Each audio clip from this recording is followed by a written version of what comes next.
संतोष देशमुख हत्येप्रकरणी वाल्मिक कराडला बीड जिल्हा सत्र न्यायालयात हजर करणार। हत्या प्रकरणाचा पुढील तपास आता एसआयटीकडे। परळीत व्यापारी संघटनांकडून बेमुदत बंदची हाक। परळीतील संत जगमित्र कार्यालयात कराड समर्थकांची आज बैठक। आंदोलनाची पुढची दिशा ठरवणार।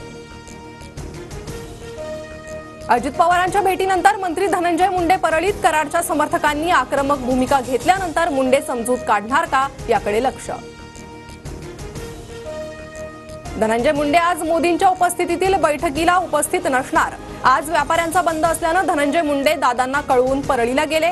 अमोल मिटकरींची माहिती। धनंजय मुंडे मतदारसंघ शांत करायला गेले असतील। आकाचे लोक आले तर मुंबईही बंद करू शकतात। परळीतील बंदवरून सुरेश धस यांची टीका। ज्यांच्यावर शिंतोडे उडाले ते अजून मंत्रिमंडळात। आकाच्या आकावर कारवाई कधी होणार? बीड प्रकरणात संजय राऊतांचा सवाल। निलंबित तालुकाध्यक्ष विष्णू साठेमुळे राष्ट्रवादीची बीड जिल्हा कार्यकारिणी बरखास्त। संतोष देशमुख हत्या प्रकरणात विष्णू साठेचं नाव आल्यानंतर निलंबन। हॉस्पिटल बाहेर येताच वाल्मिक कराडकडून रोहितला आवाज। कराड नंतर पोलिसांची 12 वेळा रोहितला हाक। कराडने आवाज दिलेला रोहित कांबळे नक्की कोण? चर्चांना उधाण। वाल्मिक कराडच्या पिंपरी चिंचवडच्या उच्चभ्रू सोसायटीत 3.5 कोटींचा 4 बीएचके फ्लॅट। वाल्मिकसह पत्नी मंजुली कराडच्या नावानं फ्लॅट असल्याची माहिती। पंतप्रधान मोदी मुंबईत। मोदींच्या हस्ते 2 युद्धनौका आणि पाणबुड्यांचं राष्ट्रार्पण। खारघरमधील इस्कॉन मंदिराचंही उद्घाटन होणार। महायुतीच्या सर्व आमदारांसोबत पंतप्रधान मोदींची बैठक सुरू। आमदारांना मोदींना रिपोर्ट कार्ड द्यावं लागणार। मुंबईच्या विकासासाठी येत असल्यास मोदींचं स्वागत। मोदी लवकरच मणिपूरलाही जातील ही अपेक्षा। मोदींच्या मुंबई दौऱ्यावरून संजय राऊतांचा टोला।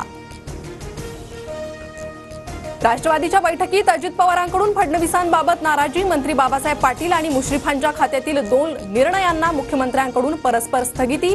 पवारांकडून आमदारांसमोर नाराजी व्यक्त। सूत्रांची माहिती।